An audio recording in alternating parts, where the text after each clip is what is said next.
अस्सलाम वालेकुम दोस्तों, कैसे हैं आप लोग? सब लोग उम्मीद करता हूँ आप सब खैरियत से होंगे। आज की हमारी वीडियो बनाने का मकसद ये है कि हम आपको ट्रेनिंग दें कि हम एमटेक सॉफ्टवेयर के अंदर किस तरीके से पॉइंट ऑफ सेल ग्रॉसरी के लिए यूज़ करते हैं और पॉइंट ऑफ सेल मेडिसिन के लिए यूज़ करते हैं। दोनों में थोड़ा सा डिफरेंस होता है। तो मैं आज आपको पहले ग्रॉसरी स्टोर की जो बिलिंग है वो बताऊँगा और फिर उसके बाद मैं आपको बताऊँगा कि हम मेडिकल स्टोर में किस तरीके से सेल करते हैं। तो जिस तरह की पिछली वीडियो मैंने आपको स्टॉक परचेज करने का बताया था, तो इसमें मैं आपको बताता हूँ कि हम बिलिंग किस तरीके से करेंगे ग्रॉसरी स्टोर में, मेडिसिन स्टोर में, मेडिकल स्टोर में, और फिर हम उसकी रिपोर्ट्स, डेली सेल रिपोर्ट्स किस तरीके से देखेंगे। तो चले हम वीडियो को शुरू करते हैं। सबसे पहले हमने एमटेक सॉफ्टवेयर के ऊपर आइकन के ऊपर डबल क्लिक किया और वेट करेंगे हम अपने लॉगिन स्क्रीन का।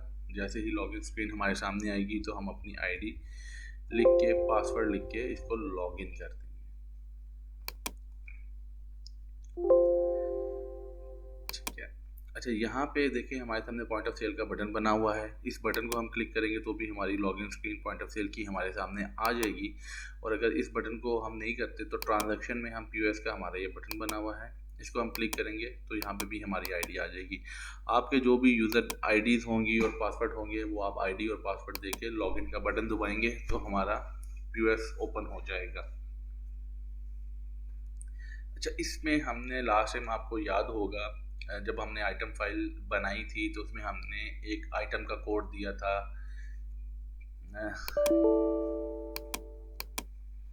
एक आइटम का कोड दिया था, फिर उसके साथ हमने रेफरेंस कोड डिफ़ाइन किए थे। ये देखें, रेफरेंस कोड डिफ़ाइन किए थे, उनकी पैकिंग डिफ़ाइन की थी, उनकी क्वांटिटी डिफ़ाइन की थी और उसकी प्राइसेस डिफ़ाइन की थी। तो मैं अब आपको बताऊंगा कि अगर हमने एक आइटम सेल करना है, जिस तरह भी हमें पता है कि 1001 हमारा बिस्किट का कोड है, तो ये अगर हम डायल करेंगे तो हमारा एक पीस बिकेगा। इसी तरीके से जब हम रेफरेंस कोड डायल करेंगे तो हमारा 24 क्वांटिटी बिकेगी। और जैसे ही वो क्वांटिटी हमारी 48 होगी तो हमारी ये वाली प्राइस अप्लाई हो जाएगी। 48 क्वांटिटी से पहले हमारी ये सेल प्राइस अप्लाई हो रही होगी। तो चले मैं इसको थोड़ा सा आपको डेमो करवाता हूँ। पॉइंट ऑफ सेल के ऊपर हमारा यहाँ पे जैसे ही हम इसको, अगर हमारी बारकोडेड आइटम है तो जैसे ही हम बारकोड को स्कैन करेंगे तो वो चीज़ हमारी सेल हो जाती है। और अगर हमारी उस चीज़ का कोड नहीं है तो हम उस चीज़ का कोड डायल करते हैं तो हमारी वो चीज़ यहाँ पे सेल हो जाती है। जैसे ये देखिए 1001 मैंने लिख के एंटर किया तो मेरी वो चीज़ एक क्वांटिटी में सेल हो गई। ठीक है। अच्छा, इसको मैं भी कैंसिल करता हूँ। अब इसी का हमारा रेफरेंस कोड था 001। जब मैंने 001 लिख के, आप देखेंगे कि सेल किया तो मेरे 24 पीस बिके हैं। तो इससे ये होता है कि जो हमारी पैकिंग वाली आइटम्स है उसमें गलती के चांसेस ज़ीरो हो जाते हैं। अगर मैं एक आइटम को स्कैन कराऊंगा तो मेरा एक आइटम सेल होगा। अगर मैं बॉक्स को स्कैन कराऊंगा तो मेरी जो पैकिंग आइटम फाइल में मैंने डिफाइन की हुई है वो मेरी पैकिंग सेल हो जाएगी। अच्छा, अब इस पर हमने 48 क्वांटिटी के ऊपर हमने इस पर प्राइस लगाई हुई थी कि अगर जब मेरी 48 क्वांटिटी को ये हिट करे तो मेरी प्राइस इसकी 4 रुपये कुछ पैसे हो जाए। तो उसके लिए क्या करते हैं, अगर एक आइटम मैंने मल्टीपल क्वांटिटी में सेल करना है, तो जैसे अभी तो मैं इसको सेल कर रहा हूँ तो ये मेरा एक आइटम सेल हो रहा है। लेकिन अगर इसी आइटम को मैंने क्वांटिटी में सेल करना है, मेरे पास एक आइटम है और मैं यहाँ पे प्लस लगाऊंगा, उस चीज़ का कोड लिखूंगा और एंटर करूंगा तो मेरा ऑटोमेटिकली क्वांटिटी पे चला जाएगा। मैं 47 क्वांटिटी करता हूँ तो ये देखिए यहाँ पे मेरी प्राइस हो गई, क्वांटिटी 48 हो गई और प्राइस मेरी 9 रुपये 4 रुपये 90 पैसे हो गई है। इसी तरीके से आपने कोई और आइटम सेल करना है तो आप उस आइटम को सेल करते जाएं। कह रहा है ये आइटम कोड नहीं है आपके पास, ये आइटम मैंने सेल कर दिया, ये आइटम मैंने सेल कर दिया और ये आइटम मैंने सेल कर दिया। अब ये आइटम मैंने सेल कर दिए हैं। सेल करने के बाद भी अगर आप चाहते हैं कि यार किसी की प्राइस गलत है, मैं यहाँ से इसकी प्राइस चेंज कर लूँ, या इसकी कोई क्वांटिटी गलत हो गई है मैं इसकी क्वांटिटी ठीक कर लूँ, तो हम यहीं से आप देखेंगे कि ये बटन बने हुए F10 change price, F11 change quantity, ये सारे बटन इसके ऊपर हमारे पास बने हुए हैं। मैं आपको बारी बारी सबका फंक्शन समझाऊंगा कि हम इन बटन्स को किस तरीके से यूज़ करते हैं। अभी देखिए पैराडॉल है मेरी, ये फ़र्ज़ करें 1 रुपये 30 पैसे लगी हुई थी, इसकी प्राइस, लेकिन मैं इसको ₹1.50 का बेचना चाहता हूँ। तो यहाँ से मैं चेंज प्राइस पे क्लिक करूँगा। ये देखिए यहाँ पे सी प्राइस हमारा लिखा हुआ आ गया। इस पर मैं क्लिक करूँगा और यहाँ पे मैं अपनी नई प्राइस दे दूँगा जिस भी प्राइस पे मैंने एंटर करना है, और एंटर करूँगा तो ये मेरी प्राइस चेंज हो गई है। अगर अब किसी की क्वांटिटी मैंने चेंज करनी है, कोई आइटम मेरे पास सेल हो गया है और मेरे पास वो आइटम मुझे याद नहीं रहा कि शुरू में मैं इसको मल्टी क्वांटिटी में सेल करूँगा, इसकी क्वांटिटी चेंज होती है, तो मैं यहाँ से F11 पे क्लिक करूँगा, चेंज क्वांटिटी। ये देखें यहाँ पे चेंज क्वांटिटी लिखा हुआ आ गया। उस चीज़ के ऊपर क्लिक करूँगा और यहाँ से क्वांटिटी लिख के एंटर करूँगा, तो मेरे पास ये क्वांटिटी 10 हो गई। अच्छा, सम टाइम ये होता है कि कस्टमर आपके सामने बिल बनवा रहा होता है और बिल बनवाने के बाद या किसी भी रीज़न की वजह से वो कहता है कि यार मेरी ये आइटम बिल में से कैंसिल कर दें, या आपसे गलती से कोई आइटम सेल लग जाता है इसके अंदर, तो उस आइटम को हमने किस तरीके से कैंसिल करना होता है। तो इसमें ये देखें हमारे पास ये वॉइड आइटम का बटन है F5, मैं यहाँ से वॉइड आइटम करूँगा और इस चीज़ पे क्लिक कर दूँगा तो भी ये चीज़ सेल हो जाएगी। दूसरा तरीका ये है कि मैं कीबोर्ड से F5 का बटन दबाऊँ या यहीं से F5 का बटन दबाऊँ। तो देखिए मेरे सामने यहाँ पे वाइड लिखा हुआ आ गया। अब मैं इसको लिखता हूँ 0004, एंटर करूँगा तो भी मेरी वो चीज़ वाइड हो जाती है, बिल में से कैंसिल हो जाएगी। ये हमारे सामने डिस्प्ले हो रही है लेकिन ये चीज़ बिल के अंदर हमारे नहीं आती। ठीक है, इसमें ये चीज़ आपको क्लियर हो गई।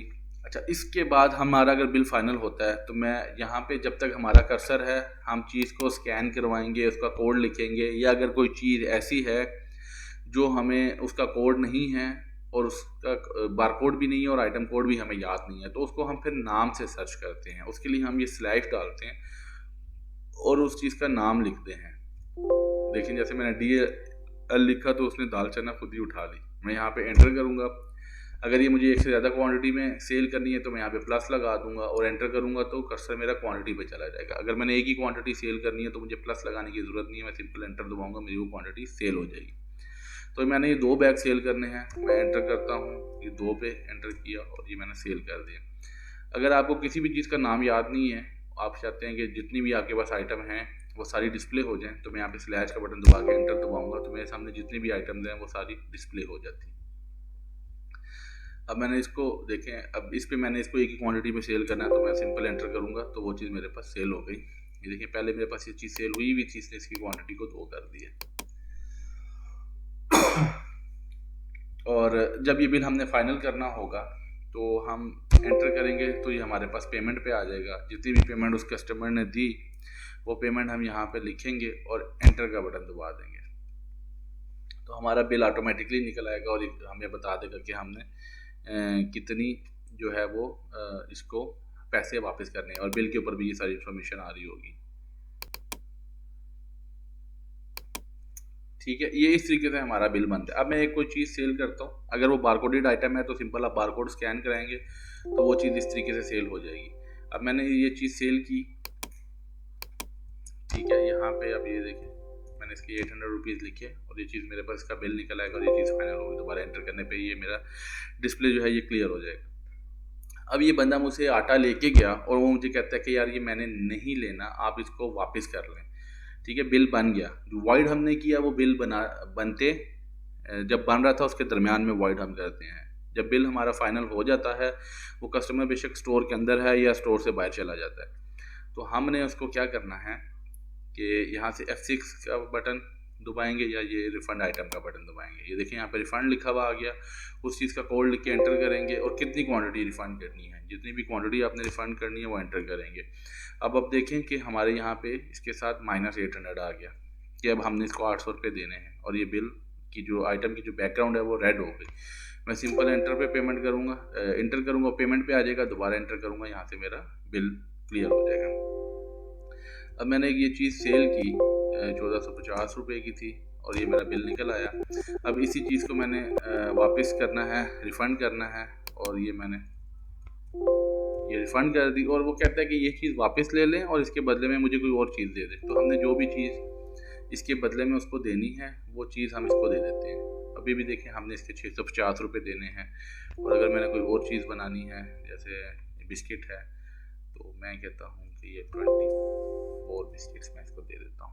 ठीक है, अभी भी मैंने इसके 530 रुपये देने हैं तो आप एंटर करेंगे और एंटर करेंगे तो ये बिल निकल आएगा, हमने इसके 530 रुपीज़ वापस कर देंगे।